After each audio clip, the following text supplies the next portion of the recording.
Hello મારા વહાલા વહાલા વિદ્યાર્થી મિત્રો, કેમ છો? મજામાં? મારું નામ છે ફાલ્ગુન આદ્રોજા, હું રાજકોટથી છું અને તમે જોઈ રહ્યા છો ફિઝિક્સ વિથ ફાલ્ગુન સર. અને વહાલા વિદ્યાર્થી મિત્રો, અત્યારે આપણે જોઈ રહ્યા છીએ ધોરણ 12 ફિઝિક્સ ચેપ્ટર નંબર 4 ગતિમાન વિદ્યુતભારો અને ચુંબકત્વ, કે જેમાં લાસ્ટ લેક્ચરની અંદર કોઈ વિદ્યુતભારિત કણ છે ચુંબકીય ક્ષેત્રમાંથી પસાર થાય તો એનો ગતિપથ કેવો હોય છે, એના ગતિપથની ત્રિજ્યા કેટલી હોય છે, એ બધા વિશે આપણે ચર્ચા કરેલી. R = mv/qb સૂત્ર આપણે મેળવેલું. અને આજે આપણે શરૂ કરવા જઈ રહ્યા છીએ એના પછીનો ટોપિક, કે જેનું નામ છે સંયુક્ત એવા વિદ્યુત અને ચુંબકીય ક્ષેત્રોમાં ગતિ. કે જ્યારે કોઈ વિદ્યુતભારિત કણ છે એ કોઈ બાહ્ય વિદ્યુત ક્ષેત્ર પણ હાજર હોય અને ચુંબકીય ક્ષેત્ર પણ હાજર હોય બાહ્ય, એમાં જો વિદ્યુતભારિત કણને ગતિ કરાવવામાં આવે તો શું થશે? એમાં સૌથી પહેલું આપણે શીખવાનું છે વેગ પસંદગીકાર એટલે કે સિલેક્ટર. હવે પહેલો પ્રશ્ન તો એ થાય સાહેબ, વેગ પસંદગીકાર એટલે શું?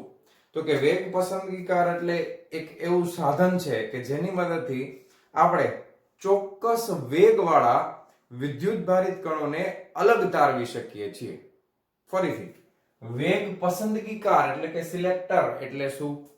તો કે વેગ પસંદગીકારનો મતલબ એવો છે કે જ્યારે કોઈ વિદ્યુતભારિત કણ અલગ અલગ વેગથી ગતિ કરતા હોય, એમાંથી આપણે કોઈ ચોક્કસ વેગવાળા કણોને જો અલગ તારવવા હોય, એના માટે થઈ અને આપણે વેગ પસંદગીકાર નામના સાધનનો ઉપયોગ કરવાના છીએ. ચોક્કસ વેગ, દાખલા તરીકે હું તમને એમ કહું કે એક વિદ્યુતભારિત કણ છે, એનો વેગ છે 200 મીટર પ્રતિ સેકન્ડ, એકનો છે 300, એકનો છે 400. મારે 300 વાળા અલગ કરવા છે, તો એ અલગ કરવા માટે થઈને તમારે વેગ પસંદગીકારનો ઉપયોગ કરવો પડશે. ખ્યાલ આવી ગયો? હવે ધીરે ધીરે તમને બધું સમજાઈ જશે. જો એના માટે કરવાનું શું છે, તો સૌથી પહેલા આપણે પરસ્પર લંબ હોય એવી 3 અક્ષો પસંદ કરશું. તો એને આપણે ખબર જ છે, એક છે x અક્ષ છે, એક y અક્ષ છે અને એક z અક્ષ છે. ચાલો, તો પરસ્પર લંબ એવી આ 3 અક્ષો આપણે લઈ લઈએ. આ x અક્ષ છે, આ y અક્ષ છે અને આ z અક્ષ છે.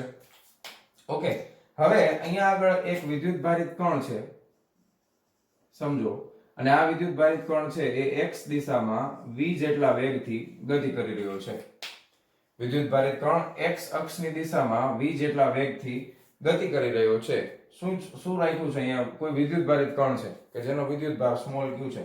ચાલો આપણે એ પણ લખી નાખીએ. આનો વિદ્યુતભાર કેટલો છે? તો કે સ્મોલ q છે. ક્લિયર છે? હવે ધારો કે y અક્ષની દિશામાં વિદ્યુત ક્ષેત્ર આપણે ગોઠવેલું છે. y અક્ષની દિશામાં વિદ્યુત ક્ષેત્ર ગોઠવેલું છે, તો વિદ્યુત ક્ષેત્ર છે E. અને z અક્ષની દિશામાં, ધન z અક્ષની દિશામાં, અને આ ધન y અક્ષની દિશામાં, બસ ધન શબ્દ પ્રયોગ કરીએ એટલે વળી તમને એમ તો થઈ કે સર પ્લસ કે માઈનસ. હા, તો અહીંયા આગળ છે ચુંબકીય ક્ષેત્ર B. ચાલો, ત્રણેય પરસ્પર એકબીજાના લંબ છે. જોવો જી, વિદ્યુત ક્ષેત્ર છે એ વેગને અને ચુંબકીય ક્ષેત્રને લંબ છે. ચુંબકીય ક્ષેત્ર વેગ અને વિદ્યુત ક્ષેત્રને લંબ છે. વેગ છે એ ચુંબકીય ક્ષેત્ર વિદ્યુત ક્ષેત્ર બેયને લંબ છે. ચાલો, આટલી વસ્તુ ખબર પડી ગઈ? કન્ફર્મ? હાલ, હવે તમને ખબર છે કે આ રીતે જો ગોઠવવામાં આવે તો વિદ્યુતભારિત કણ પર વિદ્યુત ક્ષેત્ર દ્વારા લાગતું બળ કોના વડે આપણે દર્શાવવાના છીએ? વિદ્યુત ક્ષેત્ર વડે લાગતું બળ છે Fe, અને વિદ્યુત ક્ષેત્ર દ્વારા લાગતું બળ Fe બરાબર શું થશે? Q into E. F બરાબર Q into E. આટલું થશે. સાચું ખોટું? વિદ્યુત ક્ષેત્ર દ્વારા લાગતું બળ કેટલું થાય? F બરાબર Q into E. પછી તમને ખબર છે કે વિદ્યુતભારિત કણ છે એ ચુંબકીય ક્ષેત્ર પણ છે. જો એના ઉપર, તો ચુંબકીય ક્ષેત્ર દ્વારા લાગતું બળ શું થશે? તો કે ચુંબકીય ક્ષેત્ર દ્વારા લાગતું બળ થશે Q V cross B.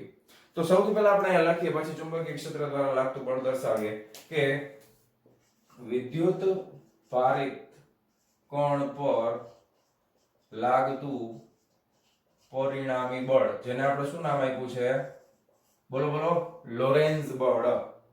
Okay, પરિણામી બળ એટલે શું છે? તો કે લોરેન્ઝ બળ છે. અને લોરેન્ઝ બળ F બરાબર કેટલું થઈ જશે? આપણને ખબર છે, સૂત્ર આપણે ઓલરેડી જોયેલું છે. Q into E પ્લસ અહીંયા શું આવશે? V cross B. બરાબર છે? આ રીતે આ સમીકરણ તમને યાદ જ હોય. હવે આ Q ને અંદર ગુણાકારમાં લઈ લે તો આ થઈ જશે QE પ્લસ આ Q, આ થઈ જશે V ક્રોસ B. ઓકે, આટલું ખ્યાલ છે? હવે આ વિદ્યુતીય બળ છે Fe અને આ ચુંબકીય બળ છે Fb. હવે તમને ખબર છે V ક્રોસ B જોઈએ છે, તો તમે જમણા હાથનો નિયમ યુઝ કરી શકો V ક્રોસ B માટે.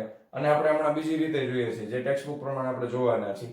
v ક્રોસ b જમણા હાથનો નિયમ પહેલા યુઝ કરો. જો જમણા હાથ પ્રમાણે v આમ છે b આમ છે, તો v ક્રોસ b કરશું, v આમ છે b આ તરફ છે, એટલે જમણા હાથની આંગળીઓ આમ વળશે તો અંગૂઠું ક્યાં જશે? નીચે. તો અહીંયા આગળ તમે વિચારી શકો, જોઈ શકો છો કે ચુંબકીય ક્ષેત્ર દ્વારા લાગતું બળ વિદ્યુત ભારિત કણ ઉપર ક્યાં લાગશે? તો કે નીચે.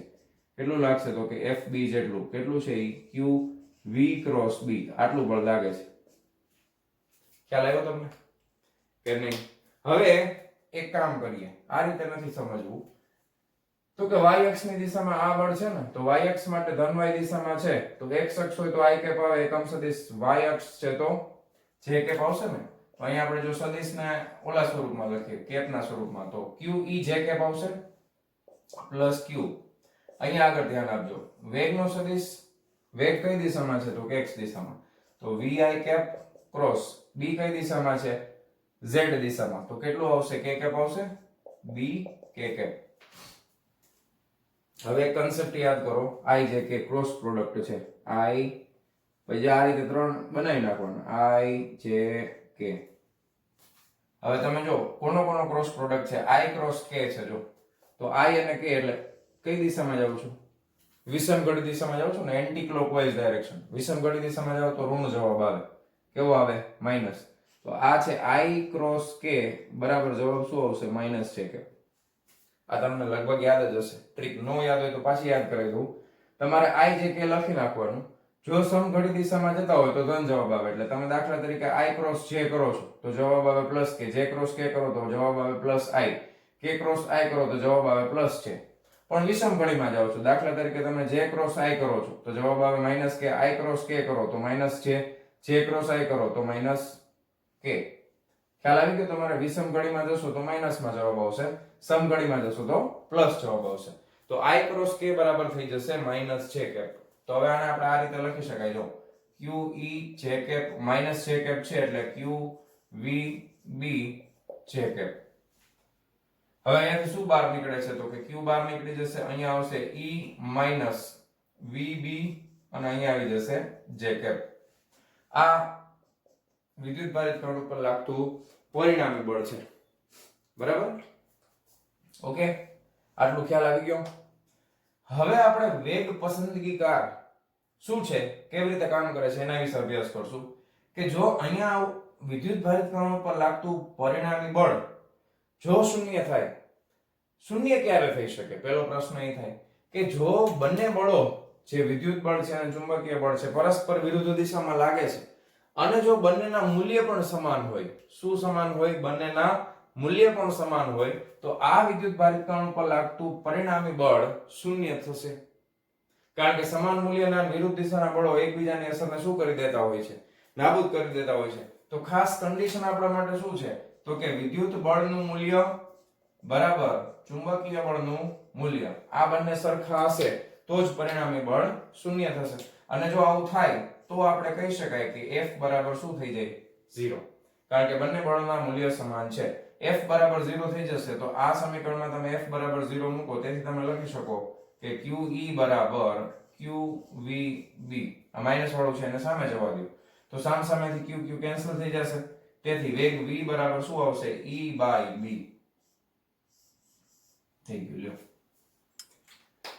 તો આ પ્રકારનું જો આપણે સેટઅપ ગોઠવીએ કે જેની અંદર પરસ્પર લંબ એવા વિદ્યુત અને ચુંબકીય ક્ષેત્ર હોય અને એને લંબ દિશામાં જો વિદ્યુત ભારિત કણ છે એને અમુક વેગથી પસાર કરતા હોઈએ, તો જે વિદ્યુત ભારિત કણનો વેગ E by b ગુણોત્તર જેટલો હશે એવા જ વિદ્યુત ભારિત કણો છે એ સીધે સીધા વિચલિત થયા વગર પસાર થઈ જશે.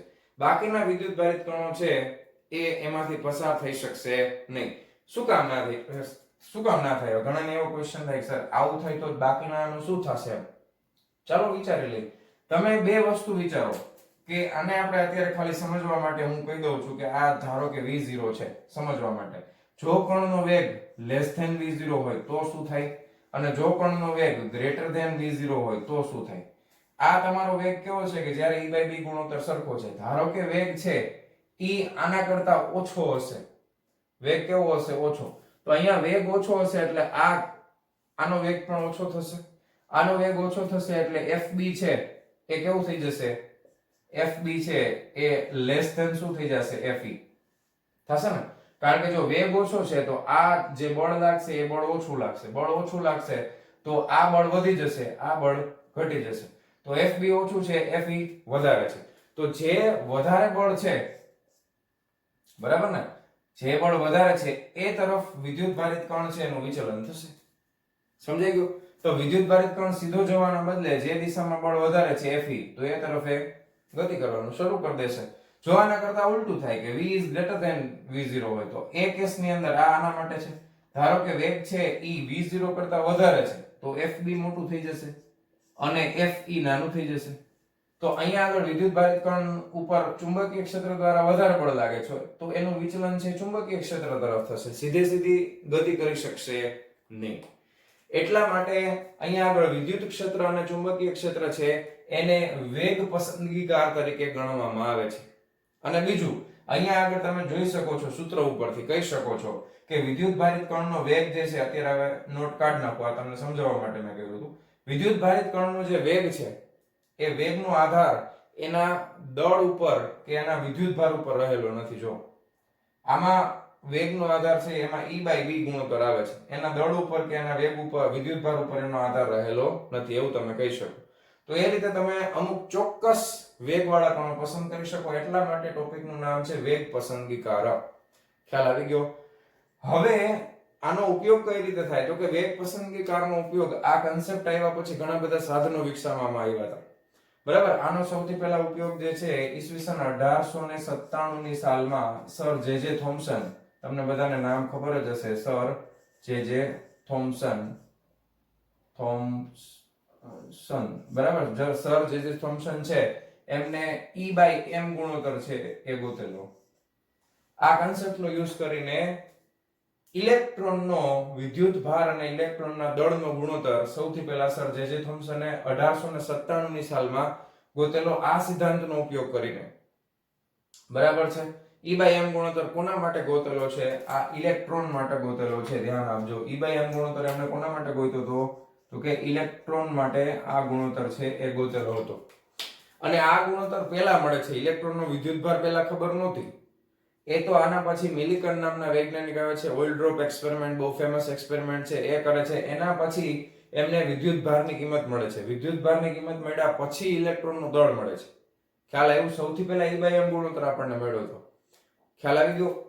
પછી આ સિદ્ધાંતનો ઉપયોગ કરીને એક સાધન વિકસાવવામાં આવ્યું છે જેનું નામ છે માસ સ્પેક્ટ્રોમીટર. માસ સ્પેક્ટ્રોમીટર. હવે આ માસ સ્પેક્ટ્રોમીટર નામનું સાધન શું કરે છે? તો કે માસ સ્પેક્ટ્રોમીટર નામનું સાધન અલગ અલગ વિદ્યુત ભારાંક ધરાવતા કણો છે એમને જુદા પાડવાનું કામ કરે છે. દાખલા તરીકે તમને આપણે જ્યારે પરમાણુ નામનું ચેપ્ટર ભણશું, ન્યુક્લિયસ નામનું ચેપ્ટર, ત્યારે તમને કેમિસ્ટ્રીની અંદર તમને ખબર જ છે કે આઇસોટોપ આવતું હશે, જેના પરમાણુ ક્રમાંક જે છે એ સરખા હોય અને પરમાણુ દળાંક અલગ અલગ હોય, બરાબર. પરમાણુ ભારાંક જુદા જુદા હોય, અથવા તો પરમાણુ ક્રમાંક જુદા જુદા હોય, પરમાણુ ભારાંક એમાં ઘણી રીતે વિભાજિત કરી શકાય.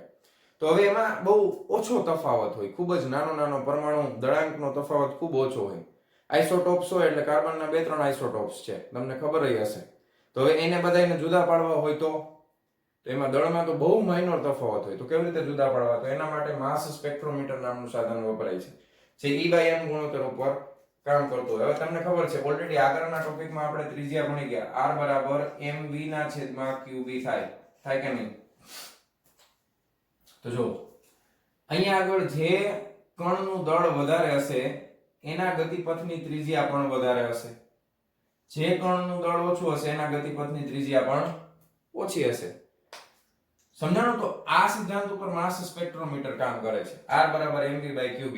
તો જેની ત્રિજ્યા, જેનું દળ વધારે એની ત્રિજ્યા વધારે, તો ઈ મોટું ચક્કર મારે, તો જ્યાંથી મોટું ચક્કર મારે અહીંયા એક વસ્તુ રાખી હોય પકડવા માટે, તો ઈ એને પકડી લેશે. નાની ત્રિજ્યા વાળું ચક્કર હોય ત્યાં બીજી વસ્તુ રાખી હોય, ઈ ઓલાને પકડી લેશે. ખ્યાલ આવ્યો? તો આ છે માસ સ્પેક્ટ્રોમીટર. તો આ ટોપિક હતો વેગ પસંદગીકાર. તો ફટાફટ વિડિયો પોઝ કરી અને બધા સ્ટેપ લખી નાખો તમારી બુકની અંદર. અને હવે આપણે જોવાના છીએ સાયક્લોટ્રોન. ચાલો લખી નાખજો, વિડિયો પોઝ કરીને જવા દઉં છું. ચાલો ચાલો વિદ્યાર્થી મિત્રો, હવે આપણે જોવાના છીએ નેક્સ્ટ થિયરી, જેનું નામ છે સાયક્લોટ્રોન. તમે લોકો સાયક્લોન થી પરિચિત હશો. સાયક્લોન એટલે વંટોળિયું થાય, પણ આ સાયક્લોન નથી, પણ સાયક્લોટ્રોન છે. સાયક્લોટ્રોન વંટોળિયું એટલે તમને ખબર, સાયક્લોન ખાલી સાયક્લોન ની વાત, સાયક્લોટ્રોન નહીં. સાયક્લોન ખબર છે ને, વંટોળિયું.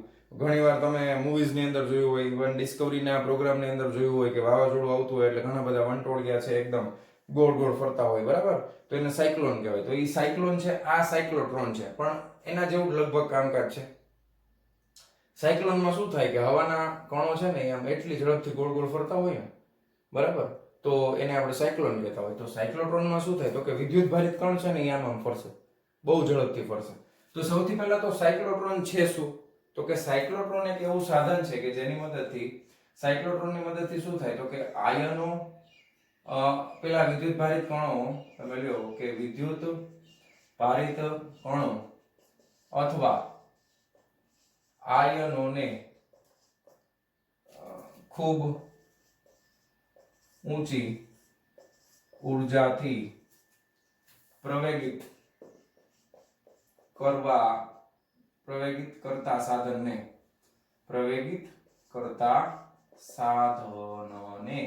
સાયક્લોટ્રોન કહે છે.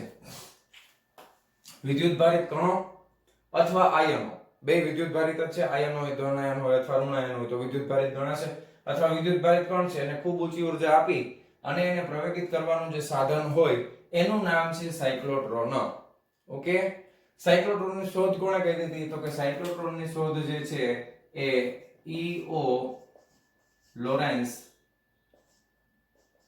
અને એમએસ ધોની, ધોની નથી, એલઆઈ લિવિંગસ્ટોન છે. શું નામ છે? લિવિંગસ્ટોન, STON, જીવતો પથ્થર. સ્ટોનમાં એન ઈ આવે, એન ઈ નહીં આવે, ધ્યાન આપજો. તો ઈઓ લોરેન્સ અને એમએસ લિવિંગસ્ટોન નામના વૈજ્ઞાનિકોએ ઈસવીસન 1934 ની સાલમાં, બરાબર છે, સાયક્લોટ્રોનની શોધ કરી હતી. હવે એમનો મુખ્ય ઉદ્દેશ શું હતો? તો કે ન્યુક્લિયસ જે છે, ન્યુક્લિયસ જે દરેક પરમાણુના કેન્દ્રમાં રહેલું હોય, અને એના ઉપરથી તમે, આપણે ન્યુક્લિયર નામનું ચેપ્ટર, ન્યુક્લિયસ નામનું આખું ચેપ્ટર ભણવાના છીએ કે જેની અંદર બહુ ભારે ન્યુક્લિયસ જે હોય એમાં તમે એના ગુણધર્મનો અભ્યાસ કરવો હોય તો તમારે એમાં એક ખૂબ જ ઊંચી ઉર્જાવાળા વિદ્યુત ભારિત કણને જો તમે ન્યુક્લિયસની સાથે પ્રતાડિત કરો, તો પ્રતાડિત કરવાથી આપણને એના અંદરના ન્યુક્લિયસના સ્ટ્રક્ચરનો ખ્યાલ આવશે. તો એના માટે થઈને સાયક્લોટ્રોન બનાવેલું હતું. ન્યુક્લિયર પ્રક્રિયાઓનો, ખાસ કરીને ન્યુક્લિયર પ્રક્રિયાઓનો અભ્યાસ કરવા માટે. ન્યુક્લિયરમાં બે પ્રક્રિયાઓ થાય, એક ન્યુક્લિયર વિખંડન થાય અને ન્યુક્લિયર સંલયન થાય. એ આપણે ત્યારે જોશું. પણ ખાસ તમારે આનો ઉપયોગ શું કામ બનાવ્યું એ ખબર પડી ગઈ. ન્યુક્લિયર પ્રક્રિયાઓનો અભ્યાસ કરવા માટે. કોના માટે કર્યો છે? તો કે ન્યુક્લિયર પ્રક્રિયાઓનો અભ્યાસ કરવા માટે સાયક્લોટ્રોન બનાવવામાં આવ્યું. તો સાયક્લોટ્રોન શું કામ બનાવવામાં આવ્યું? પહેલો પ્રશ્ન એ છે કે ખૂબ ઊંચી ઉર્જાથી પ્રવેગિત કરતા સાધનને. હવે વિદ્યુત ભારિત કણને પ્રવેગિત કરવો હોય ખૂબ ઊંચી ઉર્જાથી, તો કેવી રીતે કરી શકાય? તો તમને એમ થાય કે સાહેબ ખાલી વિદ્યુત ક્ષેત્ર મૂકી દઈએ તો ન હાલે. તો વિદ્યુત ક્ષેત્ર માટેનું સૂત્ર શું છે? F = Q * E છે. તો એના માટે ખૂબ ઊંચા વિદ્યુત ક્ષેત્રની જરૂર પડે. પણ તમને ખબર છે વિદ્યુત ક્ષેત્ર વિદ્યુત ક્ષેત્ર E બરાબર, વિદ્યુત ક્ષેત્રનું સૂત્ર શું છે? KQ/R². એટલે જેમ જેમ અંતર વધતું જશે એમ વિદ્યુત ક્ષેત્ર છે નિર્બળ થતું જશે. વિદ્યુત ક્ષેત્ર નિર્બળ થતું જાય તો વિદ્યુત ભારિત કણો પર લાગતું બળ છે એ ઘટતું જશે. બળ ઘટતું જશે તો એ પ્રવેગિત થશે નહીં. આવો પ્રોબ્લેમ થતો હતો. સમજાણું તમને? આવો પ્રોબ્લેમ થાય છે, એટલા માટે આપણે પ્રવેગિત કરી શકતા નથી. બીજી વસ્તુ તમને ખબર છે કે વિદ્યુત ક્ષેત્ર છે એ અંતર તમે વધારીએ તો અંતર ઉપર વેગનો આધાર. દાખલા તરીકે ગતિના 3 સમીકરણો તમને ખબર છે કે ફાઇનલી અંતિમ વેગ v બરાબર પ્રારંભિક વેગ v0 પ્લસ a * t થશે. થાય કે નહીં? તો v બરાબર v0 પ્લસ a * t. તો અહીંયા પ્રવેગ મેળવવો છે તો F બરાબર Q બરાબર, તમે આમાં કરશો F બરાબર માપ, તો પ્રવેગ A બરાબર QE/m થશે. થશે કે નહીં? QE/m. પણ વિદ્યુત ક્ષેત્ર નિર્બળ પડતું જશે તો અંતિમ વેગ છે તમારે જોઈએ છે એટલો વધારે મળશે નહીં. ખ્યાલ આવી ગયો? અથવા તમે ત્રીજું સમીકરણ વાપરો, v² - v² બરાબર v02 પ્લસ 2as.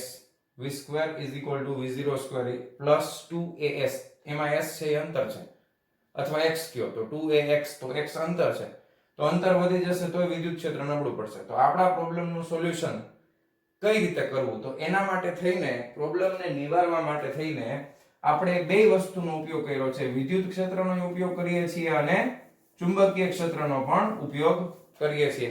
બેની મદદથી આપણે એવું સાધન વિકસાવી નાખ્યું કે જેની મદદથી આપણે વિદ્યુત ભારિત કણને ખૂબ જ વધારે ઉર્જા આપી શકીએ અને બહુ જ ઝડપથી બહાર કાઢી શકીએ. ઓકે, તો એવા સાધનનું નામ છે સાયક્લોટ્રોન. હવે સાયક્લોટ્રોનની આટલી વસ્તુ સમજ્યા પછી બીજું આપણે મેઇન શું સમજવું પડે, તો કે એની રચના શું છે, કેવી રીતે બનાવવાનું. ભાઈ સાયક્લોટ્રોન કેવી રીતે બનાવવાનું, તો સાયક્લોટ્રોનની રચના મેં અહીંયા ડ્રો કરેલી છે. સાયક્લોટ્રોનમાં શું હોય, તો કે સૌથી પહેલા એક ચુંબકીય ક્ષેત્ર લેશું, જે પુસ્તકના પાનામાંથી અહીંયા આગળ ડોટનો મતલબ શું થાય, ટપકાનો મતલબ પુસ્તકના પાનામાં અંદર જાય કે બહાર નીકળે, તો કે બહાર આવે છે. તો પુસ્તકના પાનામાં બહાર આવતી દિશામાં ચુંબકીય ક્ષેત્ર રાખી દીધું. ચુંબકીય ક્ષેત્ર રાખવા માટે શું કર્યું હોય, તો કે સામસામે ઉપર નીચે ધ્રુવો રાખી દીધા હોય, એક નોર્થ પોલ અને સાઉથ પોલ, બરાબર, અને એમાંથી ચુંબકીય ક્ષેત્ર સતત પસાર થતું હોય. પછી તો કે એની વચમાં, એટલે અહીંયા આગળ બે ડી રાખેલી છે. ડી એટલે શું, વળી એવું થાય ડી એટલે શું થાય, તો કે તમે ટિફિન જોયું છે ને, ટિફિન તમે ટિફિન જોયું હશે ને, આવું જો તમને ટિફિન કહું ને, આ રીતનો ડબ્બો જોયો છે ને, ઉપર ઢાંકણું હોય, અહીંયા ઢાંકણું, આ ઢાંકણું આપણે ફિટ કરી દઈએ ડબ્બામાં, નાસ્તાનું ટિફિન જોયું છે કે નહીં, એ ટિફિનને વચ્ચેથી કાપી નાખવાનું, બરાબર, વચ્ચેથી કાપી નાખો તો એ ટિફિન તમને કંઈક લગભગ હું 3D ડાયાગ્રામ બનાવું તો તમને વધારે આઈડિયા આવે એટલા માટે બનાવું છું, બાકી તમને ખાલી સમજવા પૂરતું. તો આ રીતનું કંઈક તમને દેખાય કે નહીં, વચ્ચેથી કાપેલું હોય તો ખ્યાલ આવ્યો તમને, આ રીતનું દેખાશે ને. હવે આ વચ્ચેનો ભાગ ખાલી હોય, આ ઉપર અને નીચેનો ભાગ સોલિડ હોય, વચ્ચેનો ભાગ ખાલી પોલો છે ને, પોલો, ટિફિનમાં રોટલી નથી ભરતા આપણે, ઉપર ડબ્બો દઈ દઈ, તો વચ્ચેનો ભાગ પોલાણ વાળો હોય. હવે એ ટિફિનને વચ્ચેથી કાપી નાખો અને તમને સામે દેખાડવામાં આવે તો વચ્ચેનો અંદરનો ભાગ પોલો અને ફરતે તમને આ રીતનો ગોળ ભાગ દેખાય, બરાબર. તો હવે આ છે ને ઇંગ્લિશમાં ડી જેવું દેખાય છે. કોના જેવું દેખાય છે, ઇંગ્લિશમાં ડી. એક અહીંયા ડી સીધો છે ને એક આ બાજુ ઊંધો પલટાવેલો છે, તો ઇંગ્લિશના આકાર ડી જેવું છે. એટલા માટે આ જે ડિસ્ક છે ને એને ડીઝ કહેવામાં આવે છે. શું કહેવામાં આવે છે, ડીઝ. તો આવી બે ડીઝ નો ઉપયોગ કરવામાં આવે, એટલે ટિફિનને વચ્ચેથી કાપીને બે ડી બનાવવામાં આવે. એક્ઝેક્ટ વચ્ચેથી કાપો એટલે બે અલગ અલગ ભાગ બને ને ટિફિનના, એટલે બે ડી બની ગઈ. ખ્યાલ આવ્યો તમને. તો આમાં આવી બે ડીઝ નો ઉપયોગ કરવામાં આવે છે. હવે ડીઝ આમ રાખેલી છે, એક ડી અડધી અહીંયા, બીજી અડધી અહીંયા. ચુંબકીય ક્ષેત્ર પુસ્તકના પાનામાંથી બહાર આવતી દિશામાં છે, ધ્યાન આપજો. આ બે ડીઝ છે 1 અને 2. હવે બે ડીઝ ની વચમાં થોડીક જગ્યા રાખેલી હોય. ચુંબકીય ક્ષેત્ર લાલ ટપકાથી દર્શાવેલું છે, બહાર આવે છે. ઓકે, હવે તમે વિદ્યુત ભારિત કણને અહીંયા વચ્ચેથી એન્ટર કરાવો છો. આ P નામનું બિંદુ દેખાય છે, ત્યાંથી તમે વિદ્યુત ભારિત કણને એન્ટર કરાવો છો. હવે વિદ્યુત ભારિત કણ એટલે તમે ધન લઈ શકો, ઋણ લઈ શકો. અત્યારે સમજવા માટે આપણે ધન વિદ્યુત ભારિત કણ વિચારીએ, તો તમને વધારે આઈડિયા આવશે. હવે હું આ આકૃતિને બદલે તમને સિમ્પલ અહીંયા બીજી આકૃતિ દોરીને સમજાવું છું, તો તમને વધારે મજા આવશે. એ આકૃતિમાં આપણે પછી જોશું, બરાબર. આ રીતના ડીઝ હતી બે. અહીંયા આગળ ચુંબકીય ક્ષેત્ર છે એ પુસ્તકના પાનામાં બહાર આવતી દિશામાં છે, ધ્યાન આપજો. ચુંબકીય ક્ષેત્ર આ રીતે પુસ્તકના પાનામાં બહાર આવતી દિશામાં છે, ખ્યાલ છે? હા. હવે તમે શું કરો છો, ધ્યાન આપજો. અહીંયા સેન્ટરમાંથી એક વિદ્યુત ભારિત કણ છે એને દાખલ કરો છો. હવે ચુંબકીય ક્ષેત્ર તો છે, B જેટલું ચુંબકીય ક્ષેત્ર છે. વિદ્યુત ક્ષેત્ર કેવી રીતે આપવું, તો વિદ્યુત ક્ષેત્ર આપવા માટે ખરેખર તો આ બંને ડીઝ નું જોડાણ એક એસી સોર્સ ની સાથે કરેલું હોય. હવે એસી તમે ભણ્યા નથી, હજી નથી ભણ્યા. અલ્ટરનેટિંગ કરંટ એટલે પ્રત્યાવર્તી પ્રવાહ. પ્રત્યાવર્તી પ્રવાહ એટલે એવો કે જેમાં પ્લસ અને માઇનસ સતત બદલાતા હોય, ધન થાય ઋણ થાય, ધન થાય ઋણ થાય. ધારો કે હું તમને ખાલી સમજાવું તો એના વોલ્ટેજ જે છે ને એ આ રીતે એક વખત પ્લસ હશે, એક વખત ઋણ હશે, આવી રીતે બદલાતું હોય, બરાબર. એસી કરંટમાં એ આપણે શીખવાના છે. પણ અત્યારે તમે એવું યાદ રાખો કે ધારો કે અત્યારે આ કણ છે એ ધન વિદ્યુત ભારિત છે એટલે પ્લસ ક્યુ. કોઈ એક ડી છે, આ એક તરફની ડી છે, આ કણને આ તરફ આકર્ષિત કરવો હોય તો આ ધન હોવી જોઈએ કે ઋણ હોવી જોઈએ, બોલો. તો આ કેવી હોવી જોઈએ, તો કે નેગેટિવ હોવી જોઈએ, ઋણ હોવી જોઈએ ને ડી આખે આખી. અને આ ડી કેવી હોવી જોઈએ, તો કે પોઝિટિવ હોવી જોઈએ. તો આ નેગેટિવ છે તો અહીંયા આગળ એસી માં એવી રીતે ફ્રીક્વન્સી સેટ કરેલી હશે, એને આવૃત્તિ કહેવામાં આવે. આને શું કહેવાય, આવૃત્તિ. તો એવી રીતે આવૃત્તિ સેટ કરેલી હોય કે જે સમયે તમે આને છોડો છો ત્યારે આ ડી છે એ ઋણ વિદ્યુતભારિત હોય, આ ડી છે એ ધન વિદ્યુતભારિત હોય. હવે આ વિદ્યુતભારિત કોણ કઈ તરફ આકર્ષિત થશે? તો કે ઋણ તરફ. એટલે આમ જશે અંદર. હવે પ્લસ અને માઈનસ છે તો વચ્ચેના ભાગમાં વિદ્યુત ક્ષેત્ર ઉત્પન્ન થાય કે નહીં? વિદ્યુત ક્ષેત્રની રેખાઓ ધનમાંથી ઋણ તરફ જતી હોય. હવે આટલા ભાગમાં જ વિદ્યુત ક્ષેત્ર છે, બહુ નાનો એવો એરિયા છે, તો વિદ્યુત ક્ષેત્ર લગભગ અચળ જેવું માની લેવાય, કારણ કે બહુ નાનો વિસ્તાર છે. આ પ્લેટ પૂરેપૂરી ધન છે, આ પ્લેટ પૂરેપૂરી ઋણ છે. પોલી ડીશ છે, યાદ રાખજો, પ્લેટ નથી. શું છે? પોલાણ વાળી ડીશ છે, પોલી છે. તો અહીંયા આ તરફ વિદ્યુત ક્ષેત્ર છે એટલે પ્રવેગિત થઈને અહીંયા જેવો ઘૂસે અંદર, જેવો અંદર આવશે અહીંયા આગળ વિદ્યુતભારિત કણ. હવે એના ઉપર વિદ્યુત ક્ષેત્ર લાગે છે? તો કે ના. તમને ખબર છે કોઈ પણ પોલાણ વાળો ભાગ હોય એની અંદરના ભાગમાં કોઈ વિદ્યુત ભારને દાખલ કરવામાં આવે તો એના ઉપર લાગતું વિદ્યુત ક્ષેત્ર કેવું થઈ જાય છે? શૂન્ય. કારણ કે આ ડી નો અંદરનો ભાગ તો પોલાણ વાળો છે ને, તો એ પોલાણ વાળા ભાગમાં વિદ્યુત ભારિત કણ દાખલ થઈ જશે તો એના ઉપર લાગતું વિદ્યુત ક્ષેત્ર કેવું થઈ જશે? શૂન્ય. પણ ચુંબકીય ક્ષેત્ર તો એને લંબ રૂપે લાગે જ છે. તો આપણને ખબર છે કોઈ વિદ્યુત ભારિત કણ છે એ ચુંબકીય ક્ષેત્રને લંબ રૂપે દાખલ થાય તો એનો ગતિપથ કેવો થઈ જાય? વર્તુળાકાર થઈ જાય.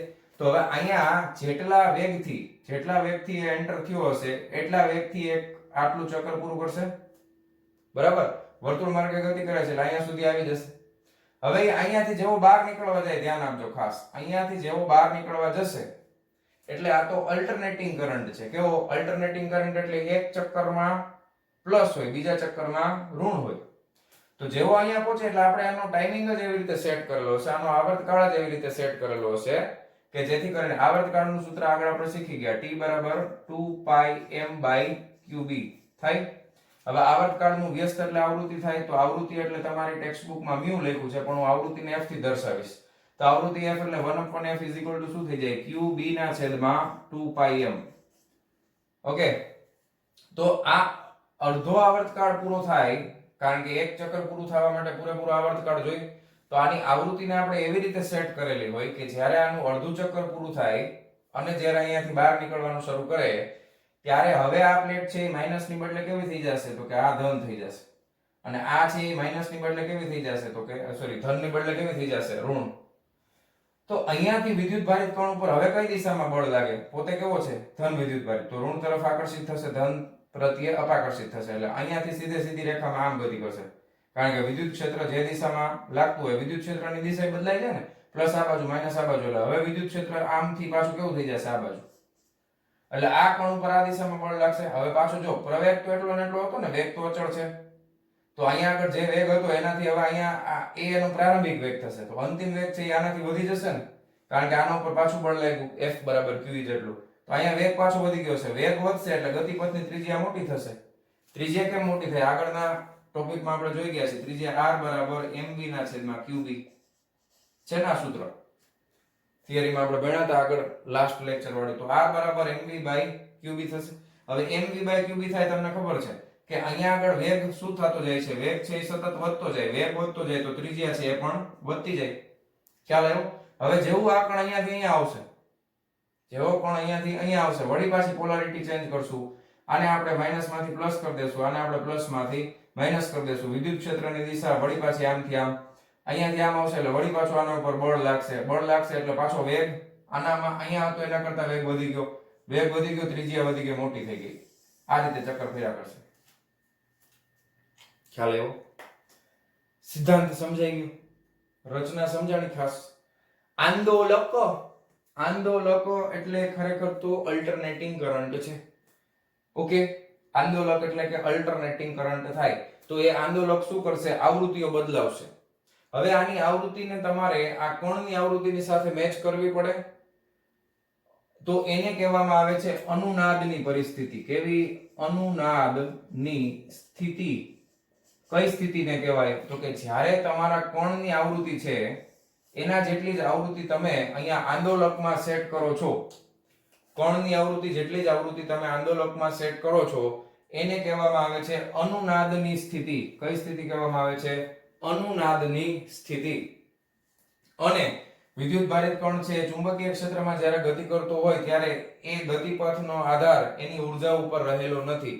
આ સિદ્ધાંતનો ઉપયોગ આપણે સાયક્લોટ્રોનમાં કર્યો છે, એટલે એની આવૃત્તિને કાંઈ ફેર પડશે નહીં. ગતિપથની આવૃત્તિ જે છે એ આવૃત્તિ છે એ ઉર્જાથી સ્વતંત્ર છે, એટલા માટે એને કશો ફેર પડવાનો નથી. એ વર્તુળ માર્ગે જ ગતિ કરશે અંદરની તરફ, ડીઝની અંદર. જેવો અહીંયાથી બહાર નીકળશે એટલે પ્રવેગી ગતિ કરશે, જેવો અંદર જશે એટલે અચળ વેગ વળી વર્તુળમય ગતિ કરશે, વળી બહાર નીકળશે તો પ્રવેગી ગતિ, વળી વર્તુળમય ગતિ, વળી બહાર. તો આ રીતે સતત અને સતત ગોળ ગોળ ગોળ ગોળ ફેરા કરશે. અને આપણે આવૃત્તિ એવી રીતે સેટ કરેલી છે કે જે વારાફરતી ઉલટ સુલટ થયા કરશે, પ્લસ માંથી માઇનસ, માઇનસ માંથી પ્લસ.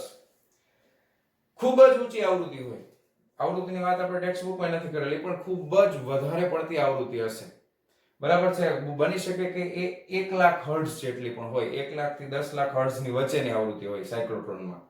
એટલે તમે વિચારી શકો કે 1 સેકન્ડમાં 1 લાખ વખત પ્લસ માઇનસ થઈ જાય તો આ કણ છે એ કેટલું સ્પીડમાં ધડાધડી બોલાવતું હોય. ખ્યાલ આવી ગયો?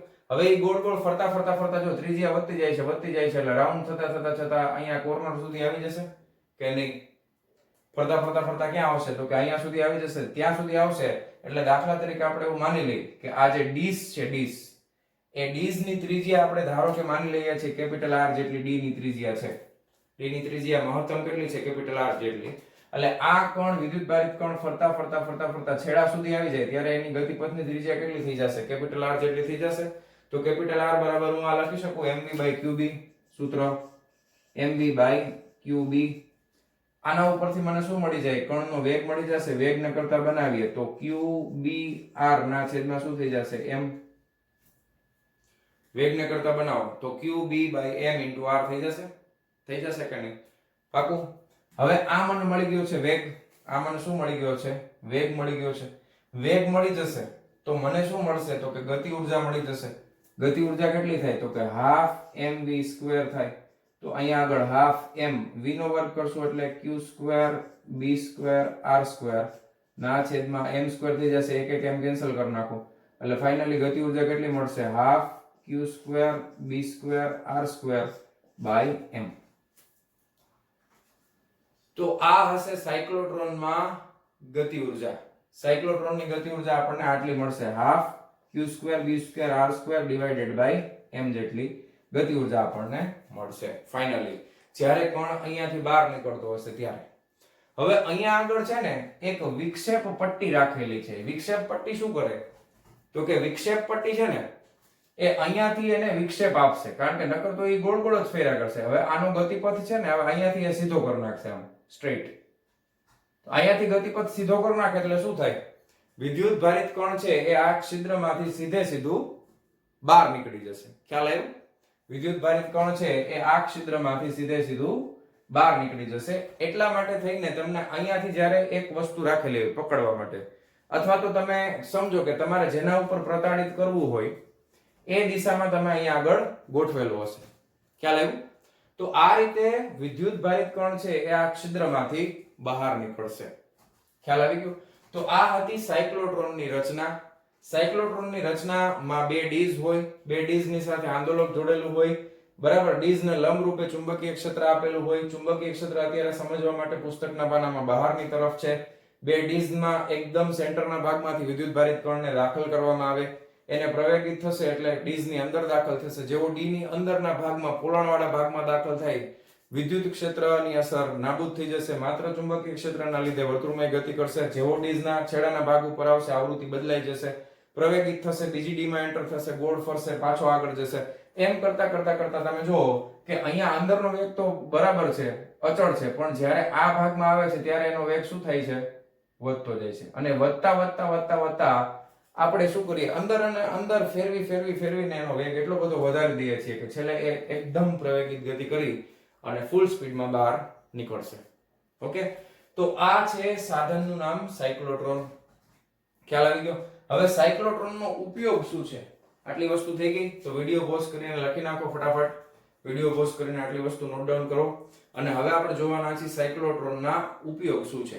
તો મેઇન વસ્તુ તમારે સૂત્રમાં શું યાદ રાખવાની છે? પહેલું તો તમને ત્રિજ્યા તો ખબર જ છે, mv/qb થાય. એના ઉપરથી તમે ગતિપથની રેડિયસ લઈ લો, ત્રિજ્યા વેગ લઈ લો તો વેગ કેટલો થશે? qbr/m. પછી ગતિ ઊર્જાનું સમીકરણ 1/2 mv² કરશો એટલે એ મળી જશે. પછી આવર્તકાળ કેટલો થશે? તો કે આવર્તકાળ 2πm/qb. આ આગળના જ સૂત્ર છે. પછી એના ઉપરથી આવૃત્તિ જોતી હોય તો આવર્તકાળનું વ્યસ્ત છે એટલે આવૃત્તિ qb/2πm થઈ જશે. ખ્યાલ આવી ગયો? તો તો આ રીતે આપણને બધા સમીકરણ મળી જશે. ખ્યાલ આવી ગયો? ચાલો જવા દો. હવે આપણે જોવાનું છે કે અહીંયા આગળ આના ઉપયોગ શું થાય છે, આના ઉપયોગો કઈ કઈ જગ્યાએ આપણે કરીએ છીએ સાયક્લોટ્રોનનો ઉપયોગ. તો ફટાફટ આપણે ઉપયોગ વિશે માહિતી મેળવી લઈએ. ક્લિયર છે? ચાલો. તો પહેલો ઉપયોગ તો આપણે કહી દીધો છે કેમાં થાય, તો કે ન્યુક્લિયર પ્રક્રિયાઓમાં થશે ને. ન્યુક્લિયર પ્રક્રિયાઓમાં સૌથી પહેલો ઉપયોગ એનો થશે ન્યુક્લિયર પ્રક્રિયાઓમાં. તો ઉપયોગ 1 by 1 જોતા જઈએ. તો પહેલો ઉપયોગ જે છે ન્યુક્લિયર પ્રક્રિયાઓમાં. ઓકે, ન્યુક્લિયર પ્રક્રિયાઓમાં એનો ઉપયોગ થશે. શું કામ થાય, તો કે ન્યુક્લિયર અથવા તો ન્યુક્લિયસ નું બંધારણ સમજવા માટે. ઓકે, ન્યુક્લિયર પ્રક્રિયાઓમાં એનો ઉપયોગ થશે. ન્યુક્લિયસ નું બંધારણ સમજવા માટે એનો ઉપયોગ થશે. પછી બીજું, ખૂબ જ વધારે ગતિ ઉર્જા વાળા જે કણ છે એને તમે કોઈ પદાર્થ ઉપર પ્રતાડિત કરશો તો એ પદાર્થની અંદર ઘૂસી જશે, ધાતુની અંદર એ કણ છે એ ઘૂસી જશે. તો એના બંધારણ, કોઈ પણ ધાતુ હોય અથવા બીજો કોઈ પણ પદાર્થ હોય, ધાતુના બંધારણનો અભ્યાસ કરવા માટે. બરાબર. હવે ધાતુના બંધારણનો અભ્યાસ કેવી રીતે કરો છો, તો કે એકદમ પ્રવેગિત કણ છે એને ધાતુમાં ઘુસાડી દો એટલે એ કણ છે અંદર ઘૂસી જશે. પછી તમે એના બંધારણનો અભ્યાસ કરી શકો છો. પ્રવેગિત વિદ્યુતભાર છે અંદર દાખલ થઈ જશે. ઓકે, ધાતુના બંધારણનો અભ્યાસ થઈ ગયો. પછી તો કે હોસ્પિટલની અંદર રેડિયો એક્ટિવ પ્રક્રિયાઓ થતી હોય તો એ દવાખાનાની અંદર રેડિયો એક્ટિવ પ્રક્રિયાઓમાં, ઓકે, રેડિયો એક્ટિવ ઉપકરણો કહેવાય આપણે, રેડિયો એક્ટિવ ઉપકરણોમાં. બરાબર છે. તો દવાખાનાની અંદર સારવાર આપવા માટે, ટૂંકમાં લખું છું, તમે તમારી રીતે લાંબુ વાક્ય લખી આપો, કાંઈ વાંધો નથી. સારવાર આપવા માટે, તો ધાતુના બંધારણનો અભ્યાસ કરવા માટે. પછી નવા તત્વો બનાવવા માટે ધાતુના બંધારણનો અભ્યાસ તમે કરી શકો, અને નવા જે છે નવો પદાર્થ બનાવવા માટે. કારણ કે તમે એની રાસાયણિક તમે અંદર દાખલ કરશો તો એનું સ્ટ્રક્ચર આખું બદલાઈ જાય એટલે શું થાય, જેના ગુણધર્મો હતા એ ગુણધર્મો બદલાઈ જશે એટલે પદાર્થ જે છે એ આખા અલગ પદાર્થની જેમ બિહેવ કરશે. તો આને અમુક ઉપયોગો છે ન્યુક્લિયર પ્રક્રિયાઓમાં. ન્યુક્લિયસનું બંધારણ સમજવા માટે, ધાતુના બંધારણનો અભ્યાસ કરવા માટે, રેડિયોએક્ટિવ ઉપકરણોમાં, ખાસ કરીને દવાખાનાની અંદર, હોસ્પિટલોની અંદર સારવાર કરવા માટે, અને કોઈ નવો પદાર્થ, નવું તત્વ બનાવવું હોય, બરાબર, નવું પદાર્થનું બંધારણ કરવું હોય તો એના માટે પણ આનો ઉપયોગ થાય છે. તો આ હતો આજનો ટોપિક સાયક્લોટ્રોન. હવે આપણે જોવાના છીએ સાયક્લોટ્રોન ઉપર આધારિત એક દાખલો, બરાબર, અને પછી આપણે લેક્ચરને પૂરો કરશું. તો ફટાફટ એના ઉપયોગો નોંધ કરી લ્યો, અને હવે આપણે જોવાના છીએ એના ઉપર આધારિત દાખલો. ચાલો જવા દઉં છું. ચાલો વિદ્યાર્થી મિત્રો, હવે આપણે જોશું ઉદાહરણ નંબર 4.4. શું કે છે, એક સાયક્લોટ્રોનની દોલન આવૃત્તિ 10 મેગાહર્ટ્ઝ છે. મેગા એટલે 10 ની 6 ઘાત થાય, એટલે તમે વિચારી શકો કે આવૃત્તિ કેવડી મોટી હોય. જે મેં તમને કીધું હતું કે એટલી મોટી આવૃત્તિ, ફ્રીક્વન્સી ખૂબ મોટી હોય એટલે આ 1 કરોડ જેટલી થાય. કારણ કે મેગા એટલે 10 ની 6 ઘાત અને 1 મીંડું એક્સ્ટ્રા એટલે 7 થઈ ગયા. 1 ની પાછળ 7 મીંડા, 5 હોય એટલે લાખ, 6 હોય એટલે 10 લાખ, 7 હોય એટલે 1 કરોડ. પ્રોટોન્સને પ્રવેગિત કરવા માટે કેટલું ચુંબકીય ક્ષેત્ર જરૂરી છે? પહેલો પ્રશ્ન આ. બીજો પ્રશ્ન, જો ડીઝની ત્રિજ્યા 60 સેન્ટીમીટર હોય તો આ પ્રવેગક વડે ઉત્પન્ન થયેલા પ્રોટોનની કિરણાવલીની ગતિ ઉર્જા કેટલી હશે? પહેલું, પ્રોટોન છે એ ધન વિદ્યુતભારિત કણ છે. પ્રોટોનનો વિદ્યુતભાર 1.6 × 10⁻⁻⁴ કુલમ છે. આ ડેટા ન આપ્યો હોય તોય આવડવું જોઈએ. પ્રોટોનનું દળ કેટલું થાય? 1.67 × 10⁻27 કિલોગ્રામ થાય. 1 મિલિયન્સ ઓફ ઇલેક્ટ્રોન વોલ્ટ બરાબર 1.6 × 10⁻13 જૂલ થશે. આટલો ડેટા તમને આવડતો હોવો જોઈએ. કદાચ બની શકે પરીક્ષામાં ન આપે તો પણ તમને આવડતું હોવું જોઈએ. હવે હું આવૃત્તિને f સંજ્ઞાથી દર્શાવવાનો છું, કારણ કે મ્યુ થી અને v થી પછી કન્ફ્યુઝન ક્રિએટ થાય છે. એટલે 10 ગુણ્યા મેગા છે એટલે 10 ની 6 ઘાત હર્ટ્ઝ, એટલે હું અહીંયા ડાયરેક્ટ લખી શકું 10 ની 7 ઘાત હર્ટ્ઝ. ઓકે, પછી ડીઝ ની ત્રિજ્યા r બરાબર 60 સેન્ટીમીટર છે અને મીટરમાં ફેરવી નાખીએ. 1 મીટર બરાબર 100 એટલે 10 ની -2 ઘાત એટલે 0.6 મીટર આ થઈ જશે. હવે પેલું આપણે ગોતવાનું છે ચુંબકીય ક્ષેત્ર એટલે B બરાબર ક્વેશ્ચન માર્ક. બીજું આપણે ગોતવાનું છે કિરણાવલીની ગતિ ઉર્જા એટલે કે કાઇનેટિક એનર્જી હાફ mv² બરાબર ક્વેશ્ચન માર્ક. આ બે વસ્તુ ગોતવાની છે. તો ચુંબકીય ક્ષેત્ર ગોતવું છે તો તમારી પાસે આવૃત્તિ આપેલી છે. તો આવૃત્તિનું સૂત્ર ડાયરેક્ટ યાદ ન હોય તો આવર્તકાળનું તો યાદ રાખવું જ પડશે. આવર્તકાળ T બરાબર 2πm ના છેદમાં qb. ખ્યાલ આવી ગયો? હવે આનું વ્યસ્ત છે એ જ આવૃત્તિ છે તો આવૃત્તિ f બરાબર qb ના છેદમાં 2πm. કઈ બધું ગોખી ના રાખવાનું, કોઈ એક ગોખો એટલે હાલે આમાં. ઓકે, હવે તમારે ચુંબકીય ક્ષેત્ર જોઈએ છે તો b ને કરતા બનાવો તો b બરાબર 2πmf ક્રોસ ગુણાકાર q છેદમાં. ઓકે, તો જોવો જી બધી વસ્તુ છે તમારી પાસે. દળ છે, વિદ્યુતભાર છે, f પણ છે, આપ્યું છે, બધું છે. આપણે લખી નાખો તો 2 ગુણ્યા પાઈ એટલે 3.14 ગુણ્યા દળ કેટલું છે 1.67 ગુણ્યા 10 ની -27 ઘાત ગુણ્યા આવૃત્તિ f કેટલી છે 10 ની 7 ઘાત ના છેદમાં વિદ્યુતભાર કેટલો છે 1.6 ગુણ્યા 10 ની -19. ઓકે, આ રીતે છે. ચાલો ફટાફટ કરો કેલ્ક્યુલેશન. સટાસટી બોલાવી દો. હાલો કરી નાખીએ ફટાફટ. 2 ગુણ્યા 3.14 ગુણ્યા 1.67 ઇઝ ઇક્વલ ટુ ટીકડા ફલાણા બરાબર અને ભાગ્યા 1.6 બરાબર ટીકડા ફલાણા 6.55 આવ્યો. ઘાતનું બાકી છે હો. 6.55 છે અત્યારે લખીએ પછી કાઢી નાખશું 10 ની. આ -19 ઉપર જાય એટલે +19 થઈ જાય. 19 ને 7 કેટલા થઈ જાય તો કે 26 થઈ જાય. +26 અને આ -27 એટલે -1 થઈ જાય. તો આ કેટલા થઈ જાય 0.65 0.600 અથવા 0.65 રાખો 0.66 કરો કાંઈ વાંધો નથી. પાછળ પાછળ છે એટલે 66 કરી શકાય. ચુંબકીય ક્ષેત્રનો એકમ શું થાય ટેસ્લા. તો 0.65 ટેસ્લા જેટલું ચુંબકીય ક્ષેત્ર મળશે. રેડી? કોઈ વાંધો નથી ને?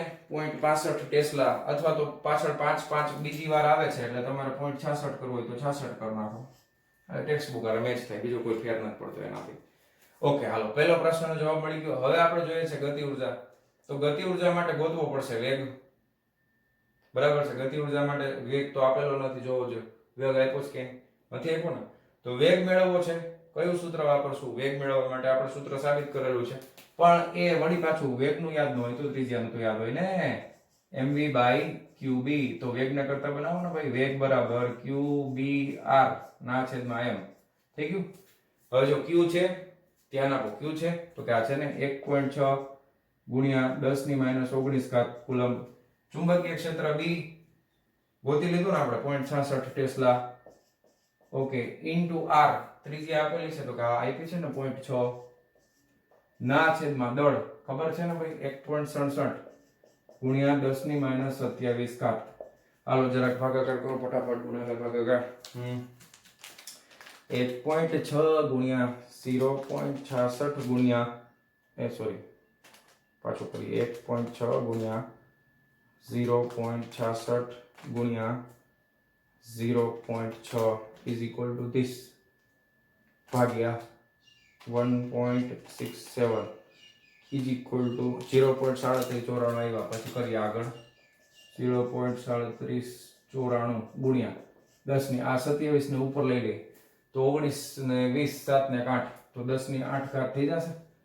હાલો તો આને આપણે લખી નાખીએ 3.8 79 છે તો 80 કરી નાખીએ. 3.8 પોઈન્ટ આ બાજુ ખસેડી લીધો ગુણ્યા 10 ની 7 ઘાત. વેગ છે એટલે મીટર પ્રતિ સેકન્ડ. થઈ ગયો? વેગ મળી ગયો. તો આના ઉપરથી ગતિ ઉર્જા મળી જશે 3.8 ગુણ્યા 10 ની 7 ઘાત. ઓકે, મીટર પ્રતિ સેકન્ડ આપણે લઈ લીધો છે આટલો વેગ. ઓકે, તો આટલો વેગ છે. હવે આના ઉપરથી આપણે ગોતવાની છે ગતિ ઉર્જા તો મળી જશે. ઉર્જા લખો બરાબર 1/2 mv². 1/2 દળ કેટલું છે 1.67 ગુણ્યા 10 ની -27 ઘાત કિલોગ્રામ. વેગ આવ્યો 3.8 નો વર્ગ ગુણ્યા 10 ની 7 ને 14 ઘાત થાય. હવે આ ઉર્જા છે એ તમને કેમાં મળશે તો કે જૂલમાં મળશે, યાદ રાખજો. પછી આપણે એને કેમાં ફેરવી નાખશું તો કે MeV માં ફેરવીએ તો MeV માં ફેરવી નાખશું. કઈ ફેર નથી પડતો. હાલો ફટાફટ પેલા કરી નાખીએ આટલું. 1.67 ભાગ્યા 2 ઇઝ ઇક્વલ ટુ ધીસ. ચાલો ગુણ્યા 3.8 ગુણ્યા 3.8 ઇઝ ઇક્વલ ટુ ધીસ. હા કેટલા આવ્યા? એ 12.05 આવે છે. 12.05 આવે છે અત્યારે. 12.05 ગુણ્યા 10 ની ઘાત કરી નાખીએ 14 દુ 28 થાય તો આ કેટલા વધે તો કે -13 હોતે, -13 ઘાત થાય અને આ કેમાં આવશે તો કે જૂલમાં આવશે. હવે તમે જુઓ 1 જૂલ બરાબર 1 MeV બરાબર આટલા જૂલ થાય છે. હવે મારે આને કેમાં ફેરવવાના છે? ઇલેક્ટ્રોન વોલ્ટમાં ફેરવવા છે. ધ્યાન આપો. તો મારે જૂલમાંથી ઇલેક્ટ્રોન વોલ્ટમાં ફેરવવા હોય તો શું કરવું પડશે? 1.6 ગુણ્યા 10 - 13 ઘાત વડે ભાગવા પડશે. ખ્યાલ આવ્યો કે ના ખ્યાલ આવ્યો? તો આ 12.05 ગુણ્યા 10 - 13 ભાગ્યા 1.6 into 10 - 13 ઘાત કેમાં ફરી જશે? આ મિલિયન્સ ઓફ ઇલેક્ટ્રોન વોલ્ટમાં ફરશે ને, MeV માં. તો જૂલ માંથી કેમાં ફરી ગયા? MeV માં. મિલિયન્સ ઓફ ઇલેક્ટ્રોન વોલ્ટમાં ફરી ગયા છે. રેડી? ખ્યાલ આવ્યો તમને કે ના ખ્યાલ આવ્યો? તો આ 10 - 13 ઘાત ઉડી ગયા ઉપર નીચેથી. તો વધ્યા શું? તો કે 12.05 ભાગ્યા 1.6 કરી નાખો. અરે યાર આટલો જો થઈ ગયો. 12.05 ભાગ્યા 1.6 7.53 કેટલા આવ્યા? 7.53 MeV. આ તમારો જવાબ થઈ ગયો. લ્યો રેડી? તો એકદમ સિમ્પલ. આના ઉપરથી દાખલા એકદમ ઈઝી હોય. તમારે જે સમીકરણ આપણે કર્યા છે એ જ સૂત્ર યુઝ કરવાના હોય, કાંઈ નવીન કરવાનું હોતું નથી. એકદમ સિમ્પલ ઈઝી દાખલો છે. ફટાફટ લખી નાખો. વિડીયો પોઝ કરીને લખી નાખજો. ચાલો જવા દઉં. ક્લિયર? તો મારા વહાલા વિદ્યાર્થી મિત્રો, આજનો આ લેક્ચર આપણે અહીંયા પૂરો કરીએ છીએ. મળીએ છીએ નેક્સ્ટ વિડિયો લેક્ચરમાં આના પછીના ટોપિકની સાથે. બરાબર? ત્યાં સુધી આવજો.